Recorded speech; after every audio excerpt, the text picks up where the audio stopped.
the show. This is our first show. This is Platonic Politics. Very first episode. This is ever. Caleb. And this is my man, Tony. Not really like his man. You know, No, we're not. No, I mean, we're single. We're not. Whatever, It's the word man. platonic. Okay. Platonic politics, where sex is not inside our politics. Tired of all that junk going around with all these governors and senators or whatever. So we're not even going to talk about that kind of stuff. We're moving on to the real issues, and we want to reach the young people. Yes, you who is watching. Hopefully you're young.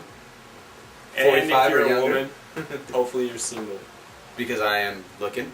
We won't go into that. We'll do that later on. You're looking too, aren't you? Not really. Oh, okay. But, you know, comes around, whatever. Cool. Alright, anyways, so one of our main goals is, you know, we really want to hit the issues, like he said before. We love our country, and we don't necessarily agree with some of the things going on in it right now. We, I think for the most part, believe that there's an activist stance being taken on a lot of issues, going in a more socialist direction, and we don't necessarily agree with those things. Right. So we want to give you guys the issues. I mean, we want to give you guys the issues, give you guys both sides. We are conservative, so, you know, we can't hide that fact. I mean, if you just look at our MySpace and Facebook, you'll see that. You hear the songs or whatever. So we are conservative, but we want to look at both sides. We don't want to just take one side and show you guys just one side. We want to show them both. Look at them constructively. Yeah. And every week we're going to be looking at, hopefully, I think just one subject and tear it apart. We're also going to have another segment. It's called Cheap Tips, which we are going to give you tips on how to stay cheap inside this recession to help you out a little bit more. Because a lot of you guys are hurting from this recession, and a lot of you guys are in college. I was in college once. I'm you in still college. are in college. So now that I'm older, I've got some tips for you guys. Also, we're going to be trying to answer one question a week. We kind of want to turn it back to the viewers. Hopefully there will be some. And, you know, kind of answer any questions that you have.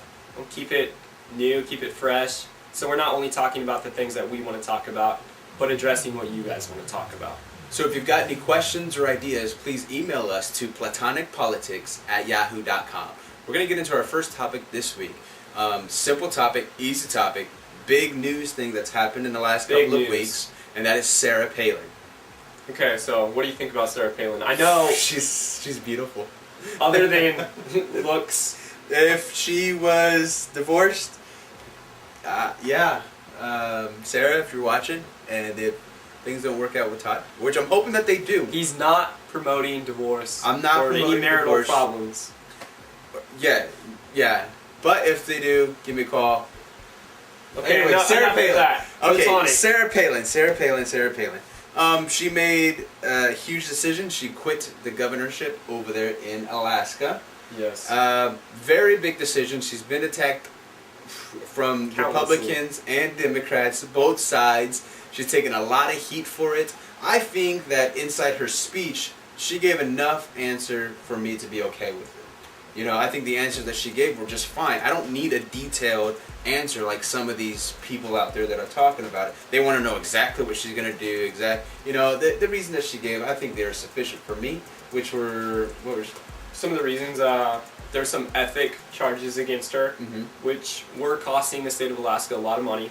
Yeah, I think she quoted about $2 million since they started coming up, and I think there is a total of like 17 or 18 that were brought up against her and her cabinet or whatever you want to call it, since she has started with the vice presidential nomination, and all of them have been pushed aside. You know, she's been cleared of all of them. They have all been cleared of all of them.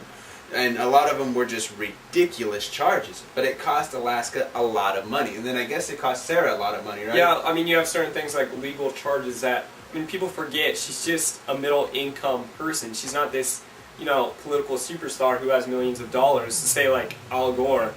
You know, she's just an average American who has to pay for this stuff on her own, out of her own pocket. She's still climbing that ladder. I mean, she's a regular person just like us and just like you guys. She wasn't born with a silver spoon like some of these other politicians, you know, so she has to really, really work for her money. And I guess she quoted that she has spent, or she has bills adding up to about $500,000. And so on the financial side, we can see why she has to step back is because, you know what, she needs to get out there and do some more interviews and some more speaking engagements to raise that money to pay for these legal bills, which she can't do while she's a governor, because every time that she leaves, there's a new problem. Yeah. There's a new accusation. Oh, she's ignoring this or she's ignoring that. Whatever. So I kind of understand. Yeah, I really understand it. And it's not like as if she's leaving and deserting them. I mean, she put them into good hands. I mean, as a governor anyway, you kind of do the thing that's best for your state. And I think, in her eyes, she is. I see some of the controversy behind this, however, though. I mean, a lot of people saw her as the head of the Republican Party when right. the Republicans didn't necessarily have, an outspoken head. And, I mean, furthering that whole thing, a lot of Republicans are disappointed that she is leaving, thinking she's abandoning them and whatnot. Mm-hmm. But, I mean, I totally understand where she's coming from. This woman has faced probably the most criticism out of any politician I've seen in the last 10 years. She's not backed by anyone. You don't see any feminists backing her like they would, say, maybe a Democrat woman who would face similar criticism, which I don't think they ever would. But I mean, she's not only getting attacked on political things, it's mostly character, family, what she likes to do for fun. I mean, it's ridiculous. I mean, you have a Letterman coming out saying that her daughter was knocked up in Yankee Stadium. I mean, just ridiculous things that would drive any mother crazy. And when you're facing these at a national level and they're accepted by not only Democrats but Republicans alike, I mean, it is ridiculous. It's stressful. You want to keep your family, out of whatever you're doing in politics, and especially out of the media's eyes. Yeah, and there really should be a no limit. But you know what? I mean, Sarah she botched up a couple of interviews. So, I can understand on why some of these things have been said about her and why she's been attacked. So, looking at both sides, yeah, I can totally understand. I can see why.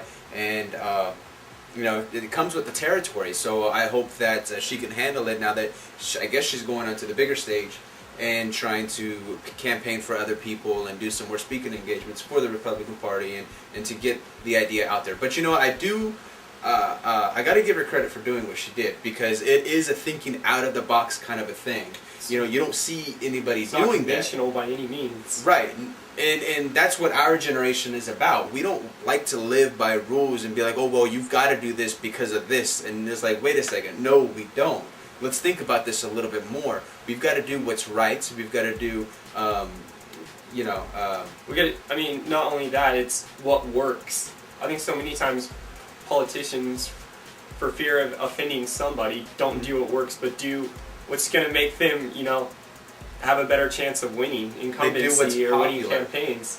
Right. And something that I like to go to, that I like to reiterate, is nothing new under the sun. Almost everything in politics has been tried, has been done somewhere, so you can see if it's failed or if it hasn't, if it's worked.